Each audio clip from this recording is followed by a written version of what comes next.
ओम नमो भगवते वासुदेवाय नमः।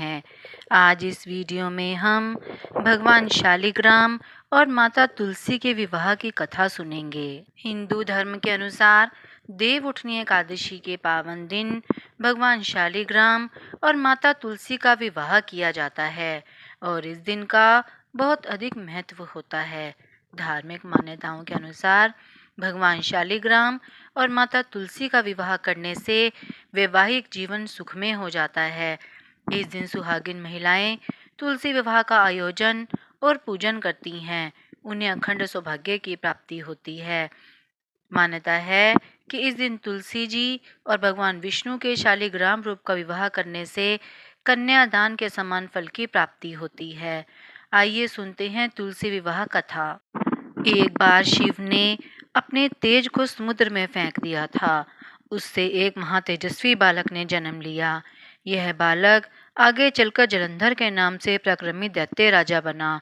इसकी राजधानी का नाम जलंधर नगरी था। दैत्यराज कालनेमी की कन्या वृंदा का विवाह जलंधर से हुआ। जलंधर महाराक्षस था। अपनी सत्ता के मद में चूर उसने माता लक्ष्मी को पाने की कामना से युद्ध किया, परंतु समुद्र से ही उत्पन्न होने के कारण माता लक्ष्मी ने उसे अपने भाई के रूप में स्वीकार किया। वहां से पराजित होकर वह देवी पार्वती को पाने की लालसा से कैलाश पर्वत पर गया। भगवान शिव का ही रूप धरकर माता पार्वती के समीप गया, परंतु मां ने अपने योग बल से उसे तुरंत पहचान लिया तथा वहां से अंतर ध्यान हो गई। देवी पार्वती ने क्रुद्ध होकर सारा वृत्तांत भगवान विष्णु को सुनाया। जलंधर की पत्नी वृंदा अत्यंत पतिव्रता स्त्री थी। उसी के पतिव्रत धर्म की शक्ति से जलंधर न तो मारा जाता था और न ही पराजित होता था। इसलिए जलंधर का नाश करने के लिए वृंदा के पतिव्रत धर्म को भंग करना बहुत आवश्यक था। इसी कारण भगवान विष्णु ऋषि का वेश धारण कर वन में जा पहुंचे, जहां वृंदा अकेली भ्रमण कर रही थी। भगवान के साथ दो मायावी राक्षस भी थे, जिन्हें देखकर वृंदा भयभीत हो गई। ऋषि ने वृंदा के सामने पल में दोनों को भस्म कर दिया। उनकी शक्ति देखकर वृंदा ने कैलाश पर्वत पर महादेव के साथ युद्ध कर रहे अपने पति जलंधर के बारे में पूछा। ऋषि ने अपने मायाजाल से दो वानर प्रकट किए। एक वानर के हाथ में जलंधर का सिर था तथा दूसरे के हाथ में धड़। अपने पति की यह दशा देखकर वृंदा मूर्छित होकर गिर पड़ी। होश में आने पर उन्होंने ऋषि रूपी भगवान से विनती की कि वे उसके पति को जीवित करें।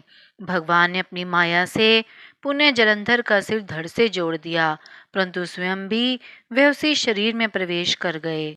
वृंदा को इस छल का तनिक भी आभास न हुआ।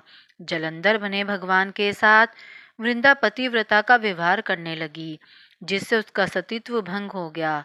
ऐसा होते ही वृंदा का पति जलंधर युद्ध में हार गया। इस सारी लीला का जब वृंदा को पता चला तो उसने क्रुद्ध होकर भगवान विष्णु को हृदयहीन शिला होने का श्राप दे दिया। अपने भक्त के श्राप को भगवान विष्णु ने स्वीकार कर लिया और शालिग्राम पत्थर बन गए। सृष्टि के पालनकर्ता के पत्थर बन जाने से ब्रह्मांड में असंतुलन की स्थिति हो गई।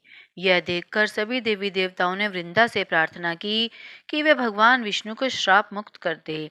वृंदा ने भगवान विष्णु को श्राप मुक्त कर स्वयं आत्मदाह कर लिया। जहाँ वृंदा भस्म हुई वहाँ तुलसी का पौधा उगा।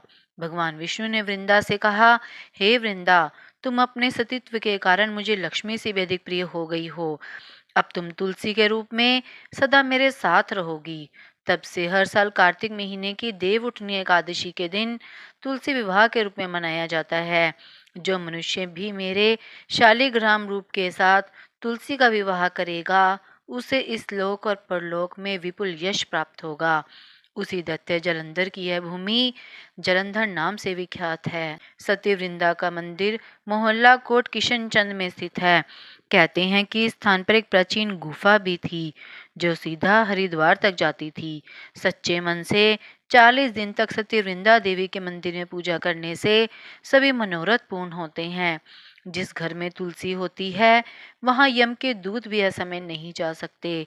मृत्यु के समय जिसके प्राण मंजरी रहित तुलसी और गंगा जल मुख में रखकर निकल जाते हैं, वह पापों से मुक्त होकर वैकुंठ धाम को प्राप्त होता है। जो मनुष्य तुलसी और आंवलों की छाया में अपने पितरों का श्राद्ध करता है, उसके पितृ मोक्ष को प्राप्त हो जाते हैं। अगर आपने अभी तक मेरे चैनल को सब्सक्राइब नहीं किया है, तो आप मेरे चैनल को सब्सक्राइब करें ताकि आपको मेरे आने वाली वीडियो की नोटिफिकेशंस मिलती रहें। आप मेरी वीडियो को ज़्यादा से ज़्यादा लाइक और शेयर करें।